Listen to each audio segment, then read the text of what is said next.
Hello，大家好，好耐冇拍片啦。咁我今日有啲唔舒服啊，所以把聲會好沉咯，希望大家唔好介意。咁咧如果大家有 follow 我 IG 啦或者 Facebook 都知㗎啦，係啦，我下年3月就結婚啦。咁所以我一直都諗緊咧，拍唔拍翻一個婚禮預備篇咯。咁但係咧，大家唔好誤會，以為我要介紹啲咩鋪頭俾大家。咁因為大家如果知道我結婚嘅形式，就知道咧，我係冇乜硬件可以介紹俾大家嘅。咁其實咧，今次呢個婚禮預備篇呢條片咧，其實就係想都為自己嘅婚禮留翻個紀念啦，所以拍呢條片啦。咁二嚟其實我都搞過2次㗎啦。咁但係有啲人誤會點解我搞過2次咧？咁其實因為咧我幾年前已經註冊咗㗎啦。咁今年搞咧就係只不過搞翻個叫做婚禮啦，因為其實幾年前咧我係想買樓，咁所以先註冊咗，做咗註冊呢個動作先嘅啫。咁所以好多人都唔了解啊，咁就話點解你註冊咗又叫唔係結婚嘅？咁其實好平常，而家好多人都分開搞噶啦。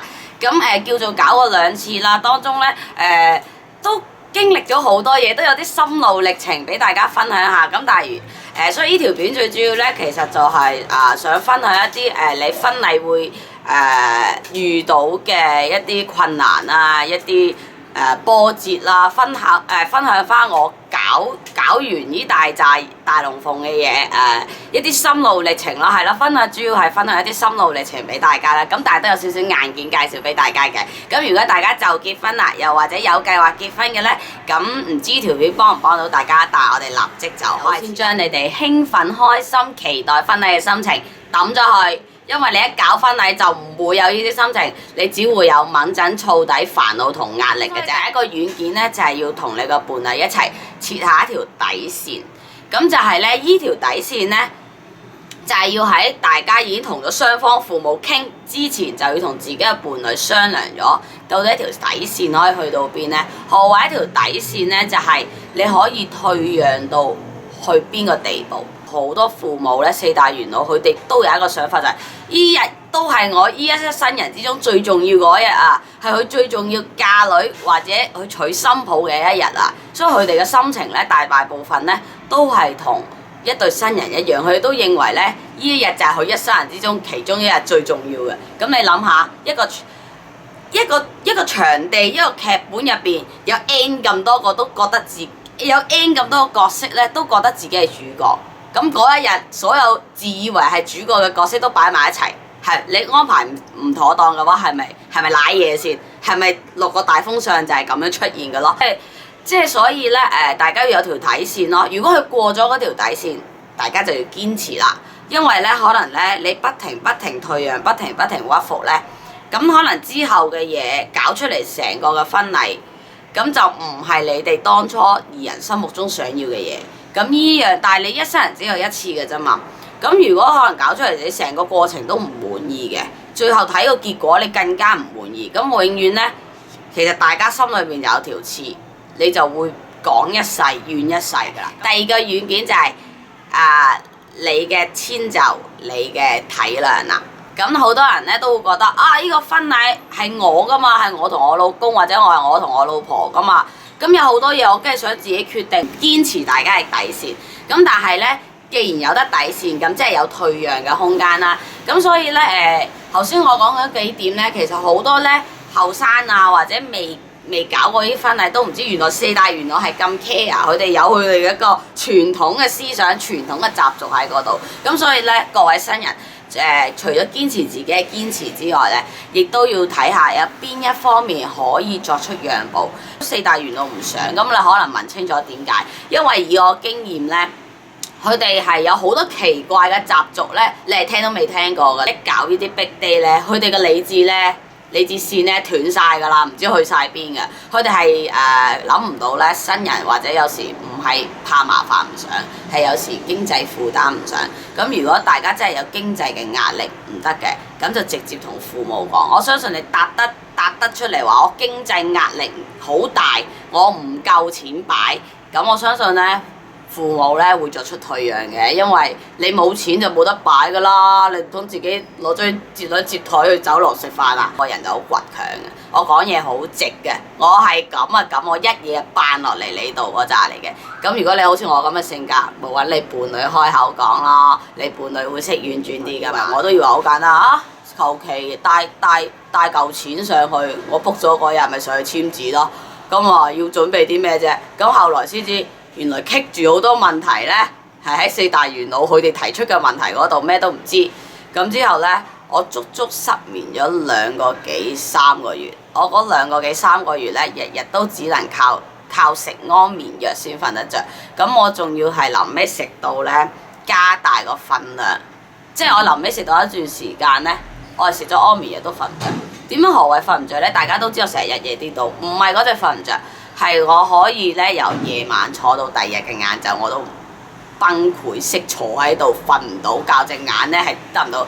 我係臨尾要呢，食安眠藥都瞓唔着之後呢，我就加大個安眠藥份量先再瞓得着。呢啲咁地獄嘅日子，我持續過咗2、3個月，直到單嘢搞完啦，我先鬆一口氣。仲有當初呢，我係搞到呢，我話不如算啦，唔結婚啦，我想悔婚啦，可唔可以唔好所謂註冊啊？唔好搞咁多嘢啦！我就係咁，我驚我未捱到註冊嗰日呢，我都死咗啦，日日都冇得瞓覺。所以咧，大家要有一個心理準備，你係會承受好多壓力咧，分分鐘你個身體同心理都負荷唔到嘅壓力嚟㗎。咁所以咧，呢一樣嘢，第二個軟件就係要適當咁樣同父母商量，坦誠地講出你哋嘅難處，同埋希望得到佢哋嘅體諒。咁同時對你都要體諒，有某啲嘢咧，大家係覺得可以做嘅，氹下父母開心咯。咁咪氹下父母開心咯。正如有好多嘢男人都唔想做㗎啦，係想氹老婆開心先做嘅啫嘛。例如影婚紗相咁樣啦，咁咪氹下，即係你以呢個心態氹下老婆開心咯，就以呢個心態代入翻去氹下老豆。就好多老公都會咁諗啦，就係好多問題都係嚟自老婆嘅，因為女人係特別麻煩㗎嘛。咁我呢度都承認咧，女人係好重視呢一日㗎。咁佢平時幾唔堅持啊，咩都話是但都好啦。佢對呢一日咧都係心裏面打咗個底，其實佢個心係想咁樣，心係想點樣嘅。佢唔話你聽，即係佢要你估噶嘛。女人好乞人憎噶嘛，中意咁樣噶嘛，係中意人估嘢噶嘛，以為個個都係燈謎大師嗰扎嚟噶嘛。咁所以咧，第3個軟件咧就係雙方情侶嘅體諒同埋坦白。你想點就一定要講出嚟。咁例如你有啲咩不滿，喂，照直講咯，即係好老實。你已經行到嚟人生嘅呢一步，你都同唔到對方照直講啊！即係就算你嗰個不滿係關乎對方嘅父母都好啦，但係真係如果真係令你難堪嘅，真係令到你有啲嘢唔開心，你覺得棘住嘅，咁咪照直講咯。咁我相信一個老公呢，都行到嚟呢一步，做到人哋老公啦，都唔會咁白目嘅，翻去話媽咪啊！我老婆原來咁樣睇你嘅。我覺得如果佢真係會咁講，呢個裙腳仔你要考慮下係咪真係同佢過人世啦嚇。咁其實呢，你都到呢啲地步啦，成日都話情侶要坦誠啊嘛。咁坦誠呢，就唔係乜嘢都揭起俾人睇，而係呢，有啲咩不滿可以照直講，係提咗個問題出嚟，接下落嚟就係解決呢個問題咯，而唔係提咗個問題出嚟而鬧對方咩啊？你咁麻煩啊！你點可以咁樣話我老母㗎？又或者你點可以咁樣唔就我老母㗎？而唔係咁樣咯。咁所以咧，調節大家嘅心情咧，都係一個好重要嘅一環嚟嘅。咁當然啦，其實雙方都要明白，你對咗你阿爸阿媽20幾30年啦，咁佢梗係你至親嘅人、至熟悉嘅人啦，但係你嘅另一半其實同你所謂嘅至親嘅人係冇關係嘅，冇血緣關係之餘呢，佢哋都冇好似你咁樣有20幾30年咁深厚嘅感情嘅。佢唔諒解你嘅父母，佢對你父母有啲不滿，甚至佢唔中意你父母嘅一啲做法，係正常。不滿一定要講出嚟，因為呢，婚禮就係可一不可再嘅。你結咗呢，就冇噶啦，嗰一樣搞咗呢，決定咗呢，塵埃落定咗呢，就冇噶啦。所以呢，你唔可以話知人嚟後悔，之後你可以後悔，你會怨一世咯，你講一世咯。啊，當年啊，你咁樣咁樣咁樣，啊，當年我都唔想咁啊，冇或者就你，我點會咁樣咁樣？嗱，呢啲呢話題呢，棘咗喺個心入邊一世呢，就有機會離婚嘅。好多時導致感情嘅根基唔穩固咧，多數都係嚟自呢啲嘢。嚟自呢啲嘢，當下嘅不滿唔講，積落咗嗱，有一句説話：冰封三尺，非一日之寒，就係咁解。到之後可能到可能某不久嘅將來，或者好多年後嘅將來，你哋有啲導火線爆咧，就一下爆晒，所有根基、所有基礎咧就咁冧晒㗎啦。咁所以咧，尤其是喺婚禮呢啲咁多繁文縟節啊，咁多繁瑣嘅細節，會令到會挑戰到咧雙方情侶嘅感情，甚至同自己父母嘅感情啦。咁所以咧，有啲咩不滿咧要咁好啦，嚟到最後一樣軟件啦，因為我真係諗唔到啊，即場爆肚冇寫稿㗎。咁最後一樣軟件咧就係公平啦。我相信咧有好多人都會忽略呢樣嘢，就係公平。就係我覺得呢樣嘢就係對雙方家庭嘅公平。咁因為好多人都會忽略個個都覺得啦，自己嘅家庭係最重要。我阿爸阿媽梗係最重要㗎啦，佢生我㗎嘛，佢係世上最重要嘅人。咁所以咧，好多時咧到婚禮呢啲日子咧，問題就會爆出嚟。點解？因為婚禮咧係兩個家庭一齊參與嘅。咁若然你太偏重一邊咧，就會得失另一邊。當你真係搞緊呢樣嘢嗰陣咧，好多時都會好多迷失㗎。你唔知道原來我做咗啲咁嘅嘢㗎，又或者原來我做漏咗啊！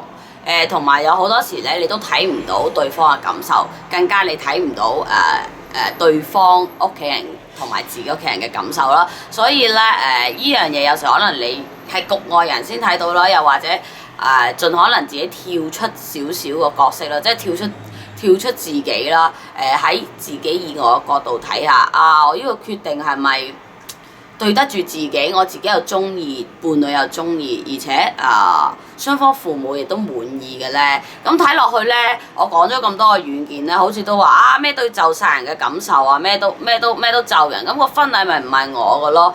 咁其實呢個都係一個學習嚟嘅，因為你做完呢樣嘢之後，你就要喺兩個家庭之間遊走㗎啦嘛。咁所以咧，點樣磨合？其實呢個婚禮你已經會學到點樣喺兩個家庭之間嘅遊走啦、磨合。咁所以咧，呢個已經係一個預備課嚟㗎啦。咁你唔好以為搞完個婚禮就晒你哋得啦，我之後就甩爛啦。唔係㗎，之後咧你都要運用翻呢啲技巧去過你嘅同你嘅伴侶過你嘅下半世，直到雙方父母百年歸老之前咧，你都係要學緊呢種。咁所以咧呢啲軟件希望大家喺婚姻上，喺搞婚禮上，甚至之後人生上咧都有用。咁好，我哋下一 part 講硬件啦。